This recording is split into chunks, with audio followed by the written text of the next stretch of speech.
아멘.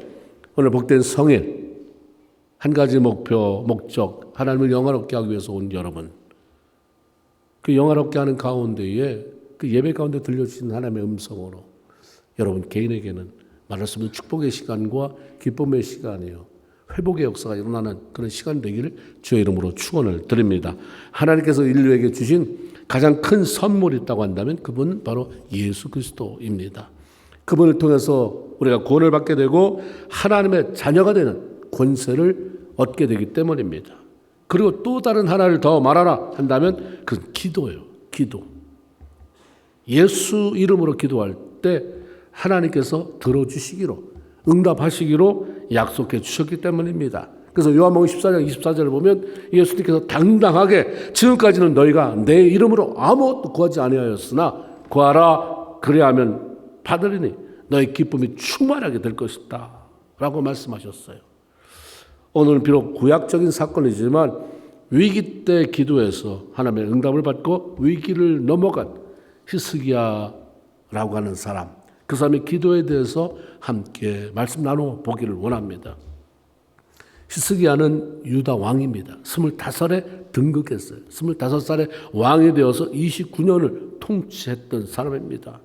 그가 얼마나 하나님의 마음에 들었던지 열왕기하 18장, 바로 오늘 읽었던 전 성경을 보면 그 전후 유다 왕 중에서 이러한 자가 없었다라고 기록하고 있습니다. 하나님의 마음이 너무 좋았어요. 이런 왕이 또 있을까? 그는 왕에 오르자마자 영적인 개혁을 일으키죠. 어떻게 하면 하나님 마음에 합한 왕이 될까? 이게 참 중요해요. 내가 뭘 하든지. 내가 사업을 했잖아요. 어떻게 하면 하나님 마음에 합한 사업이 될까? 다 그렇게 만들까? 내가 직장을 가졌잖아요. 어떻게 하면 여기서 하나님의 영광을 드러내는 직장인으로 살아갈 수 있을까? 왕이 됐어요. 어떻게 해서든지 하나님, 나를 왕 위에 올려주신 하나님 마음에 들게 하는 삶을 살아야지 하면서 영적 개혁을 일으킨 것입니다. 하나님이 싫어하는 걸 정리되기 시작했습니다. 제일 중요한 것은 뭘 할까 보다 내 마음속에서 싫어하는 걸 일단 정리하세요. 그래야 보이지, 그렇지 않으면 다 함께 안 보입니다. 하나님을 떠난 백성들이 우상을 섬기기 위해서 지어놓은 산당들, 나무로 깎아 만들어 세워놓은 목상들을 모조리 쪼개버렸습니다. 그는 하나님과 연합해서 안 떠났다고 했어요. 매 순간 그 생각이 하나님 안 떠나는 거예요. 교회 와도 얼마든지 하나님 떠날 수 있잖아요. 예배 드리면서 생각을 딴 데다 둘 수 있어요. 여러분 인정하시죠? 경험해봤으니까. 마음이 안 떠나는 거예요. 예배 드리는 성전에서만이 아니라 매 순간마다 정치를 할 때도, 일상적인 삶을 살아갈 때도 마음이 안 떠났다고 그랬어요. 하나님과 연합해서 그분을 떠나지 않았고 모세를 통해서 명령하신 그분의 말씀들을 철저히 지키는 삶을 살았다라고 평가합니다. 그렇게 살았더니, 그래서 그 결과에 대해서 열왕기하 18장 17절에 보면 여호와께서 그와 함께 하심에, 이것처럼 좋은 게 어디 있습니까? 교회를 다니는 게 중요한 게 아니라 하나님이 나와 함께 하시는 것. 오래 다니면서도 글쎄 구원의 확신 죽어봐야 알지, 천국은 안 가봤거든, 교회 생활은 오래 했는데 하나님 뭐 응답하셨어요? 글쎄 하나님이 함께 하시며 그가 어디로 가든지 형통하였더라. 일이 잘 됐어요. 내가 풀어내려고 하면 다 끊어버려야 되지만 하나님이 술술술 풀어주시니까 일이 잘 되는, 내 성질에 다 뚝뚝뚝 잘라내고 아이 시원하게 해결됐다. 그럼 해결된 게 아니잖아요. 하나님 풀어주시는 걸 경험해야 돼요. 관계도 그렇고 내 사업도 그렇고 내 가정도 그렇고 자녀도 그렇고 오래 걸리더라도 끊어내지 마세요. 기도하면서 기다리는 거죠. 하나님과 함께하면 그분이 풀어주세요. 그래서 형통했다라고 말하시죠. 하나님이 자신의 백성들에게 약속하신 형통의 복은 하나님을 외면한 채 성실하게 열심히 노력한다고 주어지는 게 아닙니다. 시편 127편 1절에 보면 여호와께서 집을 세우지 아니하시면 세우는 자의 수고가 헛되고 여호와께서 성을 지키지 않으면 파수꾼의 경성함이 허사하다. 일찍 일어나고 밤늦게 눕는다고 삶이 성공하는 거 아니다, 이렇게 말씀하시죠. 하나님이 주셔야 된다. 하나님께서 누구의 삶을 세우시고 누구의 삶을 지켜주시는가. 역대하 15장 2절, 너희는 여호와와 함께하면 여호와께서 너희와 함께 하시리라. 이게 대답이에요. 이게 답이에요. 네가 하나님과 함께하면 하나님이 너와 함께한다. 하나님 함께하는데 안 될 게 어디 있겠습니까? 그분의 말씀에 순종하는 것을 삶의 우선순위에 두고 그분과 동행하는 사람들에게 주신다. 내가 그들의 삶을 세운다. 그들의 삶을 내가 지킨다. 함께한다고 말씀하십니다. 노력이 필요 없다는 게 아니에요. 노력해야죠. 그러나 말씀에 순종함으로 하나님을 기쁘시게 해드리고 하나님 마음에 들게 하는 삶, 이게 무엇보다도 중요하다는 것입니다. 우리는 인생이 오늘 살다가 내일 죽을 거 아니잖아요. 내일은 비록 모르지만 우리의 삶은 장기전이에요. 당장 이익으로 해서 하나가 떠나지 말고 좀 더 장기적으로 바라보면서, 그래서 예수 믿는 사람은 점점 잘 돼야 돼요. 그 일단 끝을 낼 때는 내 인생은 해피엔딩이다. 빨리 죽고 싶다. 내가 예수 믿으니까 자살은 못하고 빨리 일단 끝났으면 좋겠다. 이거 예수 믿는 사람이 할 소리 아니잖아요. 지금 해피엔딩. 참 좋다. 힘들고 어렵고 고된 시간 내가 버텨왔지만 하나님은 이렇게 내 인생을 마무리하겠다. 이게 참 필요하다는 거죠.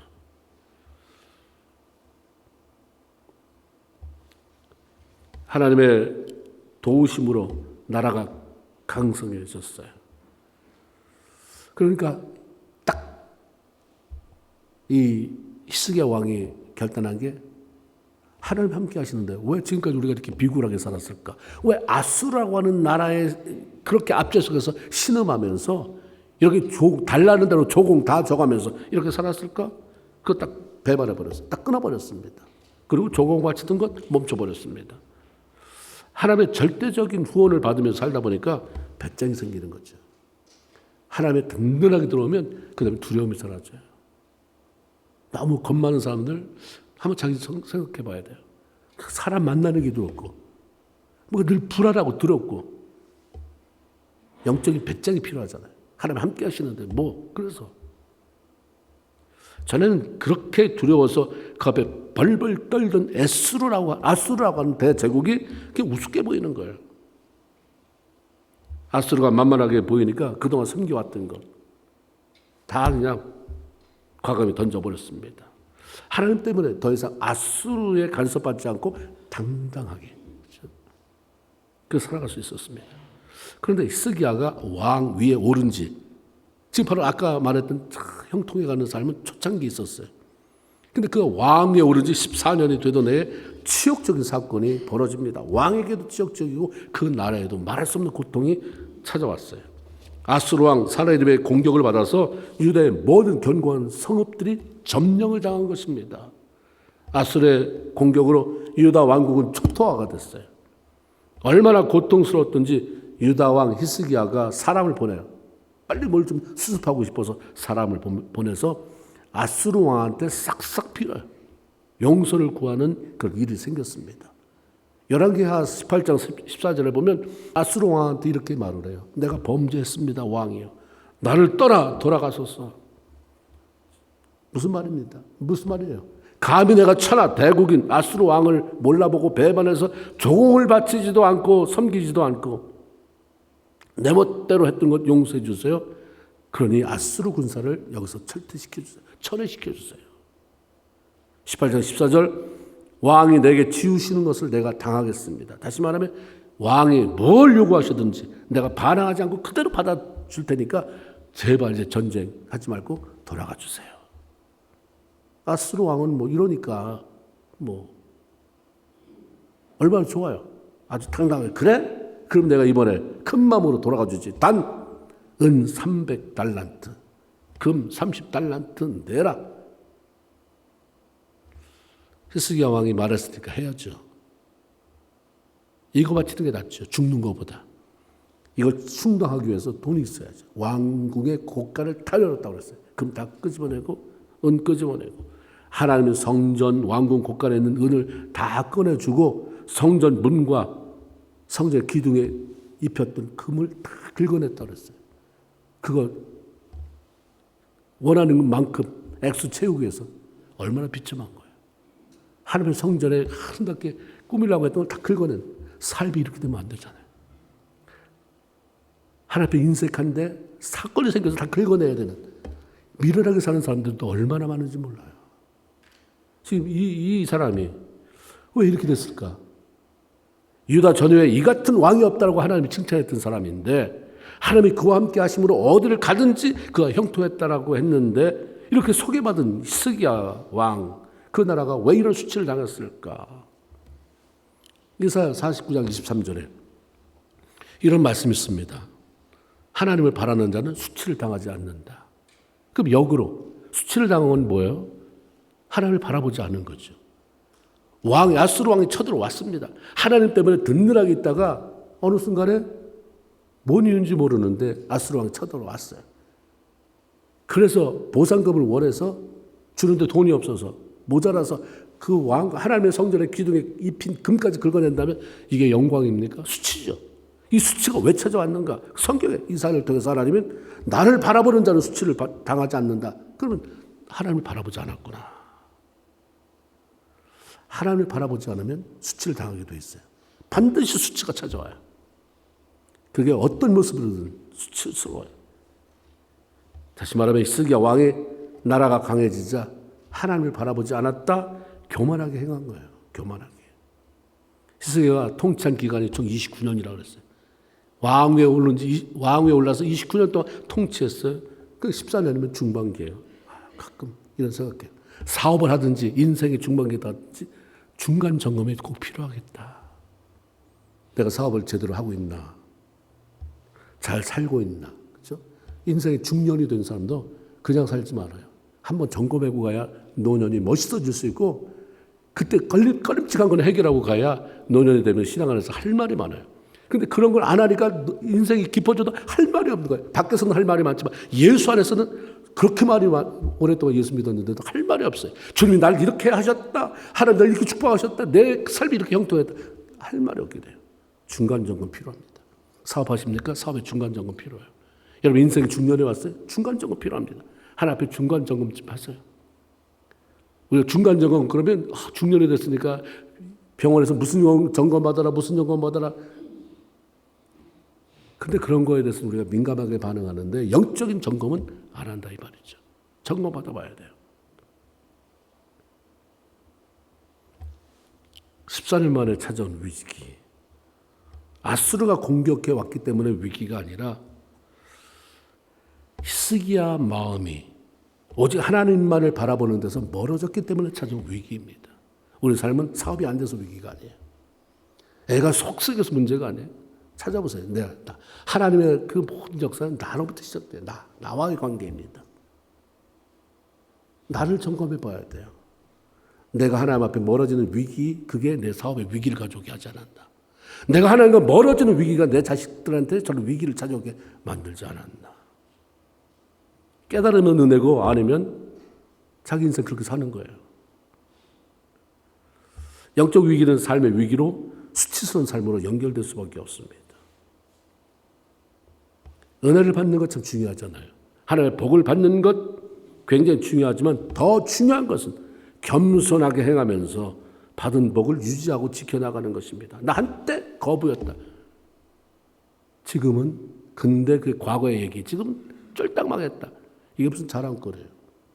지금 쫄딱 망한 사람을 보고 과거에 부자였다고 과거에 그렇게 화려한 인생을 살았다고 부러워할 사람은 어디 있겠습니까? 내가 과거에 그렇게 자살의 충동이 있을 만큼 그렇게 힘들고 어려웠는데 지금 하나님 나를 이렇게 세웠다. 영광스럽잖아요.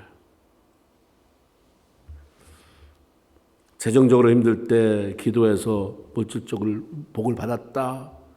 그 복을 누리면서 사는 것도 중요하지만, 복을 받는 것도 중요하지만 물질을 허락해 주신 하나님에 대한 변함없는 신뢰와 순종의 삶을 지속해 나가는 것은 더 중요해요. 아프거나 삶이 힘들 때 기도해서 건강을 회복하고 삶이 다시 열리는 것을 경험하는 것도 중요하지만 건강한 삶을 주시고 삶을 회복시켜 주신 하나님을 앞세우면서 그분과의 관계를 아름답게 지속시켜 나가는 것 더 중요하죠. 우리가 예수 믿으면서 하나님 부르는데 하나님을 부르는 사람은 두 가지잖아요. 그 사람이 쳐다보는 게 어떤 사람은 하나님 하면서 그분의 손만 바라보는 사람이고 하나님 하면서 하나님의 얼굴을 바라보는 사람이 있습니다. 손을 바라보는 사람은 어느 순간 빈 것을 공급해요. 왜냐하면 이것만 바라본다고 내 내용은 쳐다보지 않잖아요. 내가 지금 신앙생활 잘하고 있나. 근데 그냥 손 아니고 하나님 얼굴을 바라보니까 내 점검되어지고 하나님 바로 서니까 어느 날 보니까 내 손에 채워져. 어떻게 나한테 이런 일이 벌어지나. 어떻게 하나님 내 삶에 이렇게 채워주시나. 예상치 못했는데 어떻게 내 사업을, 내 가정을, 내 자녀를 하나님 이렇게 이끌어 가시는가. 그걸 경험하게 되는 거죠. 하나님과의 관계를 회복시켜 나가는 것. 이건 굉장히 중요합니다. 그렇지 않으면 수치스러운 삶이 다시 찾아와요. 아수르 왕에게 비굴하게 빌면서 용서를 구하고 성전 문에 금 다 긁어내고 기둥에 금 긁어서 바치는 수치를 당하면서도 히스기야가 이때까지는 하나님을 안 찾아요. 옛날에 하나님을 찾아서 하나님 때문에 은혜를 받고 축복을 받았다고 해서 지금 그 사람이 그렇게 하고 있을까? 그거 모르죠. 본인이 알아야지. 아니면 빨리 점검해야지. 얼마나 수치스러워요. 하나님께 회개하고 도움을 구하기보다 아수르 왕이 요구하는 것을 들어주고 그 군사들을 유다 땅에서 몰아내는 것을 그냥 급급 일단 위기를 모면했어요. 뭘 원해? 뭘 해줄게? 다 해줘. 물러가 갔어요. 그런데 이렇게 되는 것은 임기응변이에요. 본질적인 해답이 될 수 없습니다. 아수르 왕 사나립이 가자마자 또다시 쳐들어왔어요. 유다 왕을 공격해 왔어요. 야, 네가 원하는 대로 금, 은 다 벗겨서 줬는데 다 받아먹고 왜 또 쳐들어오느냐? 이유가 나와요. 물러갔는데 그 사이에 아수르, 히스기야 왕이 아수르에게 당한 이 치욕을 갖고 싶은 거예요. 그래, 치욕을 당했다. 그러면 어떻게 돼요? 하나님 앞에 엎드려야 되는데 아니요. 인간적인 술수를 쓰고지 막 생각을 해봐요. 저걸 어떻게 갚아줄까? 그러다가 애굽의 손을 잡은 거예요. 열왕기하 18장 21절에 아수르가 공격해 와서 한 얘기가 그거예요. 이제 내가 너를 위하여 저 상한 갈대 지팡이 애굽을 의뢰해?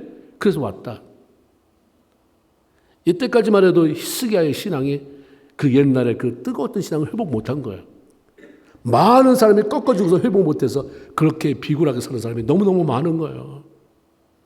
꺾어지는 말든지 꺾어졌으면 목숨 걸고 회복을 시키든지 이제 안 받으니만 차든지 뜨겁든지죠. 뜨거웠다가 차가워지는 걸 뜨겁게 만들기는 쉽지 않습니다. 너무 힘들어요. 근데 목숨 걸고 이것을 회복하려고 하는 사람이 별로 없어요. 그냥 그렇게 살다 죽는 거지. 아니요. 회복시켜야 돼요. 그래서 처음 영광보다 나중 영광이 더 멋지게 만들어 가야 되는 것입니다.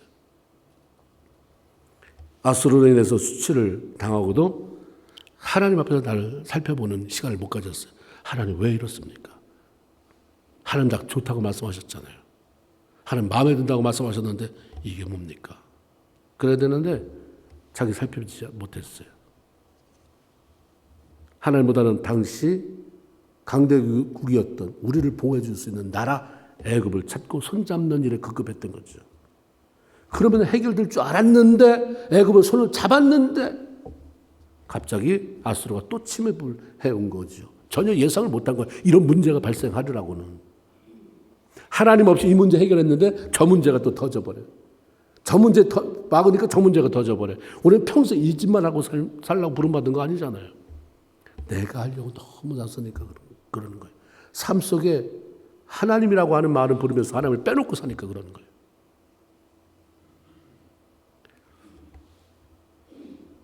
아수르 장수들이 바로 공격하지 않았어요. 이거 좀 말려야 되겠다. 그래서 싹 하나님 모욕하면서 핍박합니다. 말로 백성들을 위협하고 회유하고 히스기야 왕을 불신하도록 심리적으로 공격해오고 불안하게 만듭니다. 히스기야, 이야, 그가 누군데 아수르의 손에서 건져낼 수 있단 말이냐? 빨리 항복하고 우리한테 돌아오면 우리가 정말 낙토로 너희들 이끌어줘서 아주 부유하게 잘 살게 하겠다. 이렇게 속이죠. 유다 땅의 희망이라는 게 이제 싹 꺼져 버렸어요. 희망의 등불이.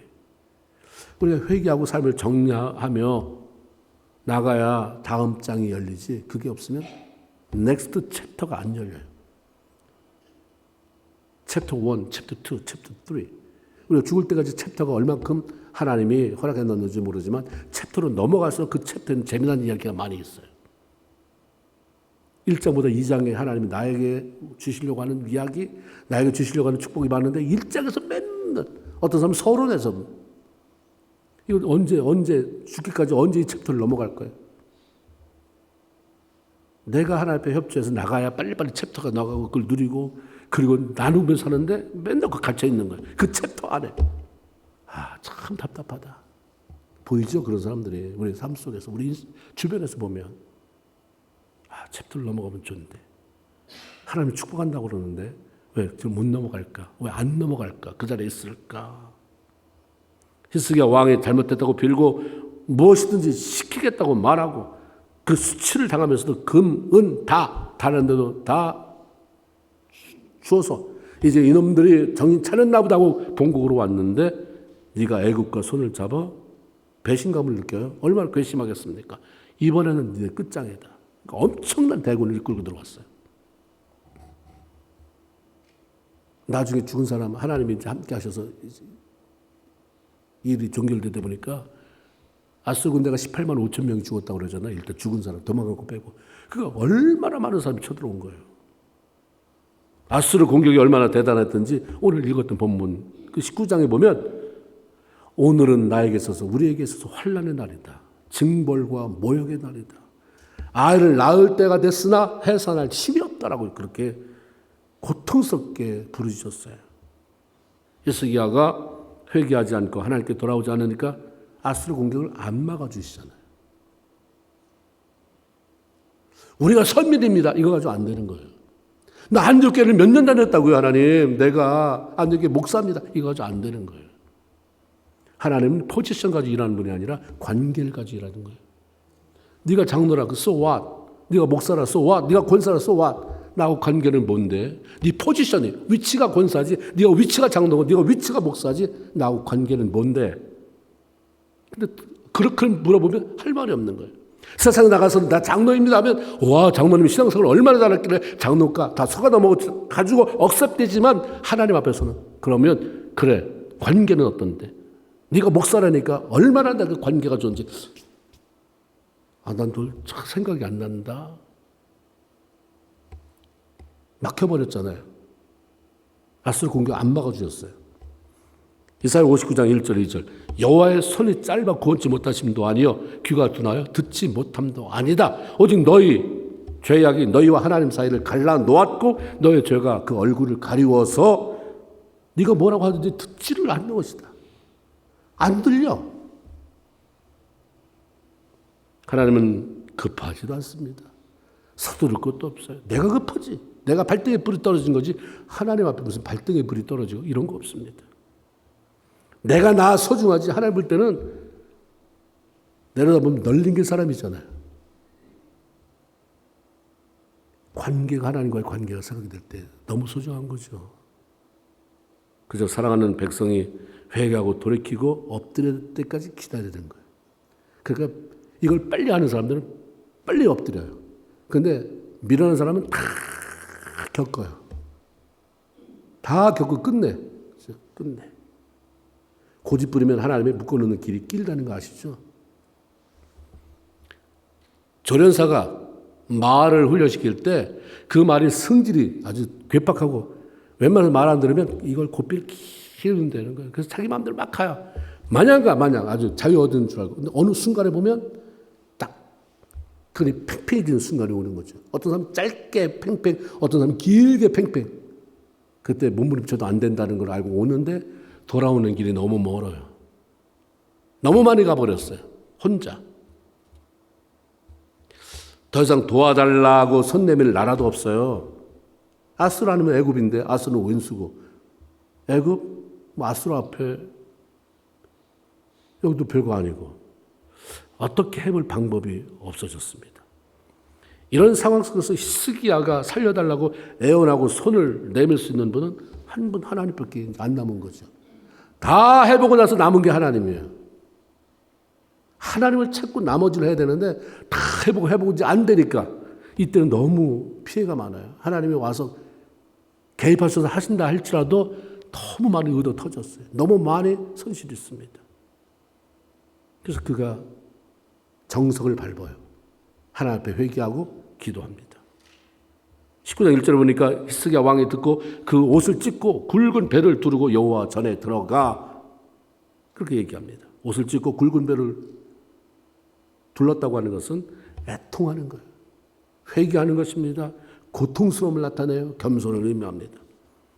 그러고 보면 사람들의 회개도 하지 않냐고 하나님 앞에 엎드리지도 않는 것, 이것은 아직 숨쉴만 하다는 얘기죠. 네가 아직 숨쉴만 하구나. 네가 고통스럽지만 그런 대로 살만 하구나. 네 자식이 그렇게 속을 쓰여도 아직은 그래도 네가 살만 하구나. 하나님이 개입하지 않으세요. 히스기야는 막다른 골목에 왔거든요. 방법이 없어요. 하나님 앞에 회개하고 기도로 도움을 구하면 되는데 참 이상하게 사람들이 그걸 안 해요. 하나님 생각에는 너무 쉽다고. 이거 그냥 못하겠니? 그냥 뭐 대단하게 집하러 너 그렇게 바치라고 하는 것도 아니고 그냥 네가 나한테 와서 전심으로 잘못했습니다. 하나님. 잘 살아보겠습니다. 도와주세요. 하는데 안 하는 거예요. 그 어렵습니까? 안 해요. 옛날에 모세가 이스라엘 백성들을 이끌고 광야를 지날 때에 불순종해서 불뱀에 물리잖아요. 하나님의 처방이 뭐였어요? 노뱀을 만들어 장대에 달아라. 그 쳐다보면서 한다. 근데 그걸 안 쳐다보는 사람도 있다는 게 얼마나 신기합니까? 와. 순종하는 사람은 그걸 왜 못해? 뭐 돈 달라는 것도 아니고 한번 쳐다보면 그게 난다는데 안 쳐다보고 그냥 그 독이 올라서 죽은 사람도 얼마나 많이 있겠어요. 그래서 끝내버려도 될 고통을 계속해서 스스로 끌어안고 살아가죠. 그래서 하나님 그러잖아요. 지가 미련하게 해놓고 나를 원망하는 사람이 많다. 자기가 미련하게 해요. 뭔지 몰라도 하나님 앞에 잘못했습니다. 이렇게 힘든 거 보니까 뭔가 나와 하나님과의 문제가 있을 텐데 난 잘 모르겠는데 하나님 문제는 있는 거 분명한데 알게 해주세요. 이렇게 시작해 나가기만 해도 거의 반은 해결되는 거예요. 교만해지면 믿음이 사라져요. 믿음이 사라지면 하나님을 붙잡을 힘이 안 생깁니다. 히스기야가 이제 벽에 마지막 벼랑 끝에 서게 되니까 이제 기도해야 되겠다. 하나님을 찾잖아요. 그러면서 이사야를 생각해내요. 이사야라고 하는 선지자가 있었지. 그러면서 이사야에게 중보 기도를 부탁해요. 그 자신은 아수르 왕이 하나님을 모욕하고 왕을 비방한 내용을 적은 그렇게 보낸 편지를 들고 성전에 올라갑니다. 그 편지를 쫙 펴놔요. 하나님 보시옵소서. 이게 기도예요. 하나님 보시옵소서. 그러면서 19장 19절에 하나님 원합니다. 간절히 원합니다. 우리를 그 흉악한 아수르의 손에서 건져내 주옵소서. 그러면 천하 만국이 하나님 홀로 위대하신 하나님이신 것을 알게 될 것이 아닙니까? 그렇게 회개했습니다. 하나님 앞에 아주 단순 명료하게 간구했어요. 오래 걸리지 않았습니다. 하나님 응답하셨어요. 이사야를 통해서 응답이 왔어요. 19장 20절 내가 아수르 왕 사나입 때문에 내게 기도하는 것을 내가 들었다. 하나님의 죄가 우리가 하나님과 관계를 안 풀어내면 안 듣는 데잖아요. 근데 이거 회개하잖아요. 베옷을 걸치고 회개하고 하나님 앞에 간구하니까 들었다. 그 길이 열리는 거예요. 금방 들어요. 하나님은 듣고 싶어서 기다리는 분이에요. 그것만 해라. 그것만. 지금까지 네 맘대로 살다가 아주 쥐어 터지고 아주 죽게 됐으니까 나 찾았구나. 이 뻔뻔한 놈아. 하나님은 절대 그런 분이 아니에요. 그냥 돌아오면 좋아하죠. 돌아오는. 그래서 제가 이 말씀을 준비하는데 이런 마음이 팍 들었어요. 돌아오는 뻔뻔함이 점잖은 교만보다 낫다. 따라합시다. 제가 이거 감동이 가서 써놨어요. 와, 어떻게 이런 명언이 떠오르냐. 돌아오는 뻔뻔함이 점잖은 교만 고집부림보다 낫다. 점잖고 고상한데 고집부려요. 근데 철랑철랑 주님 잘못했어요. 주님 그거 이뻐하세요. 뻔뻔스러운 돌아옵니다. 아 하나님 미안해요. 또 맨날 기도할 때마다 하나님 이번만 우리 얼마나 많이 사랑해요. 이번만 하나님 가게 문제 넘어가게 하시면 이번만 내 아들 아픈 거에서부터 하나님 해방시켜 주시면 이번만 하나님. 근데 그 다음에 또 가잖아요. 왜? 뻔뻔스러워. 근데 하나님은 그래도 좋아하세요. 그렇죠? 그렇죠. 뻔뻔스러워 돌아오면 괜찮다. 내 자식이 뻔뻔스러워 봐야 뭐 뭘 얼마나 뻔뻔스럽겠느냐. 와서 그 얘기하고 그 해결 받아. 너무 고상한 척하면서 중후하게 고집 부리지 말고.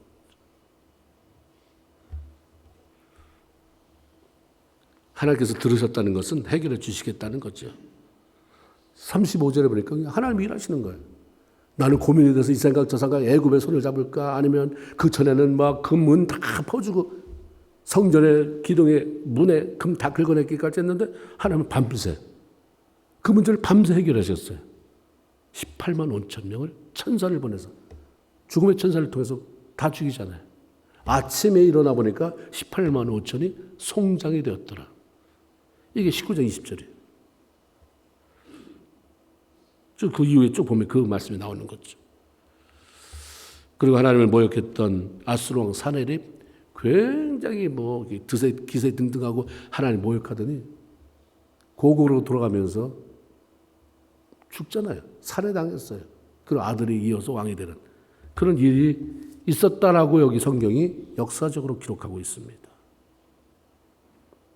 세상에 어떤 방법을 다 동원해도 결코 할 수 없었던 일이 하나님이 개입하시니까 하룻밤 사이에 모든 문제가 해결됐습니다. 하나님 여러분하고 틀려요.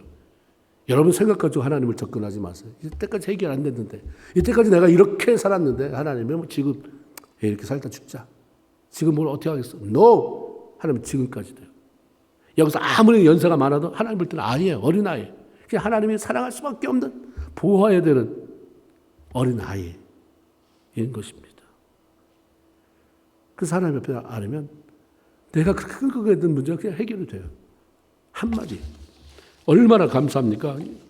어떤 사람이 책 쓴 제목이 One word from heaven이에요. 하늘로부터 온 한마디 들으니까 싹 해결이 되더라.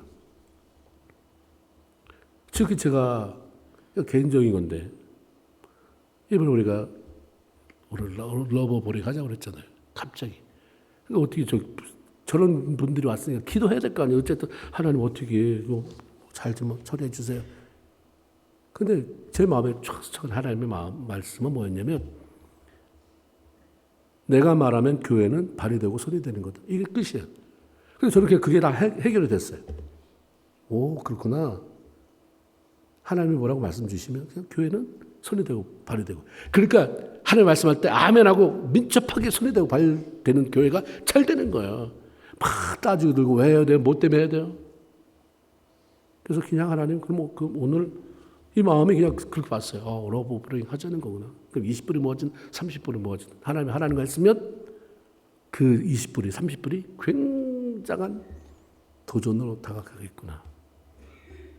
왜 공부하러 왔는지 학업에 대한 열망으로 왔는지 아니면 삶이 너무 피폐해져서 너무 힘들어서 도피성으로 피하고 싶어서 왔는지 모르지만 하나님의 굉장한 위로가 있겠구나. 우리 교회가 이런 일을 하는 거구나. 너무 좋다. 너무 감사했어요. 지금까지도 그렇게 해왔지만 이번에 더 그래 열심히 손이 되고 열심히 발이 되고 하나님 무슨 말씀하시든지 그냥 우리는 손만 대면 되잖아. 손이 되고 발만 대면 그럼 하나님이 결코 안 마르게 하세요.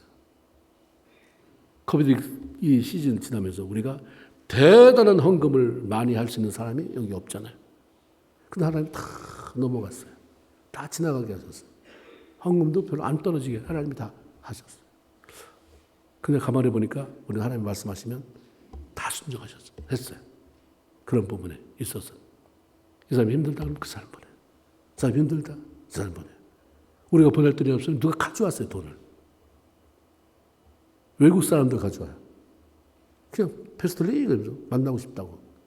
그러면서 이거를 써줬으면 좋겠다. 그럼 그거 보내드리기도 하고. 너무 좋다. 그래서 정신 차리고 하나님에 엎드리니까 그게 해결이 되잖아. 18만 5천 명? 암만 아수르의 히스기야가 힘이 있어서도 아수르 군사를 18만 5천까지 죽일 수가 없어요. 하나님이 하니까. 히브리서 4장 16절. 그러므로 하나님의 긍휼하심을 받고 때를 따라 돕는 은혜를 얻기 위해서 은혜 보좌 앞으로 담대히 나가라. 은혜 보좌는 하나님이 임재하시는 지성소를 의미하잖아요. 일마다 때마다 하나님의 도움을 받고 그분의 은혜를 덧입기 위해서는 기도의 자리 하나님 앞에 나아가 엎드려라 이 말이에요. 우리가 할 일이 뭐냐면 기도가 되네 안 되네 나는 기도를 못하네 상관없어. 그냥 엎드려. 그럼 되는 거잖아요. 그냥 엎드리면 되는 거 아니에요. 엎드려서 졸리면 자면 되는 거고. 근데 나는 졸려서 기도만 하려고 졸려서 그냥 기도하면서 졸면 하루에 급하면 어느 날은 번쩍 정신 들게 하는 날이 간혹 오죠. 간혹 오는 날이 쌓이기 시작하면 기도가 좀 더 깊어지겠죠? 어려워할 필요 없는 거예요. 시키는 대로 하면 돼요. 보좌 앞으로 나가랬잖아요. 나오세요. 하나님 보좌 앞으로 기도하면서. 기도는 믿음으로 우리의 사정을 하나님께 알려드리는 거지 내가 문제를 해결하려고 애쓰는 게 아니에요. 그냥 문제를 가져왔으면 하나님께 알려드리면 돼요. 그리고 알려드린 자가 갖는 자유함. 와, 저렇게 알려드렸더니 속 시원하다. 편하다. 이게 와야죠. 그렇죠? 가나 혼인잔치집에 포도주가 모자란다고 하는 얘기를 예수님의 어머니 마리아가 들었잖아요. 근데 예수님의 어머니 마리아를 다짜고짜 예수님 찾아와서 뭐라고 그래요? 잔치집에 포도가 모자란다네요. 그걸 가버려요. 예수님이 어떻게 했어요? 극상품 포도주를 만들어내셨어요. 해결했어요. 간단히 포도주가 모자란데요. 벳사다 광야에서 예수님의 말씀을 듣느라고 많은 사람이 밥을 못 먹고 기진맥진. 예수님이 야, 저 사람들 먹여보내야 될 거 아니냐. 너희가 먹을 것을 줘라 했을 때에 안드레가 오병이어요. 보리떡 5개, 물고기 2마리 들은 어린아이의 도시락을 가지고 예수님 앞에 나왔잖아요. 예수님 뭐 없어요. 살 데도 없고 아무것도 없으니까 예수님이라도 드세요라고 도시락을 예수님 한 끼 식사로 갖다 드린 겁니까? 이 많은 사람 해결하라고 그랬는데 이게 있으니까 그럼 주님이 갖다 놓으면 뭐 죽은 자도 살리는 주님 뭐 하겠지. 그런 거예요. 주님 여기 있어요. 도시락 가지고 뭐 해보세요. 그 주님이 어떻게 했어요? 5,000명이고 12 광주리가 남게 되는 일하잖아요. 엔드로가 하나 이것밖에 없는데 어떻게 하면 좋겠습니까? 통곡하면서 주님 이러지 않았어요. 주님 이것밖에 없어요. 주님 능력으로 주님 한번 일해보세요. 맡기는 거 아니에요. 주님 일하셨어요. 이게 기도예요. 하나는 우리가 그분에게 부탁하면 너희는 주님이 그러잖아요. 부탁해라. 너희 장래를 부탁해라. 너희 자녀를 부탁해라. 부탁해요. 그 옛날에 우리가 나 같은 죄인 살리신 찬양의 개사를 어떤 집회 갔더니 그렇게 해요. 부탁해요. 부탁해요. 아시지요. 아시지요. 아시지요. 주님. 그 가사를 부탁해요. 부탁해요. 부탁해요. 주님. 그 안에 다 들어있는 거예요. 내용이. 내 아들 부탁해요. 주님. 내 남편 부탁해요. 내 사업 부탁해요. 하나님 우리 안덕교회 성도들 부탁해요. 하나님. 아픈 자들 부탁해요. 근데 하나님이 부탁 딱 듣고 들었다는 사인으로 감동 주잖아요. 눈물이 나오기도 하고 기쁨이 나오기도 하고 감사가 나오기도 하고. 하나님 예레미야 33장 3절을 통해서 그렇게 말씀하십니다. 너는 내게 부르짖으라 내가 내게 응답하겠고 네가 알지 못하는 크고 비밀한 일을 보이리라. 기도하고 하나님이 주신 약속 기도의 응답 누리며 살아가는 귀한 성도들 다 되기를 주의 이름으로 축원을 드립니다. 아멘. 기도합시다. 우리 한번 하나님 앞에 기도합시다.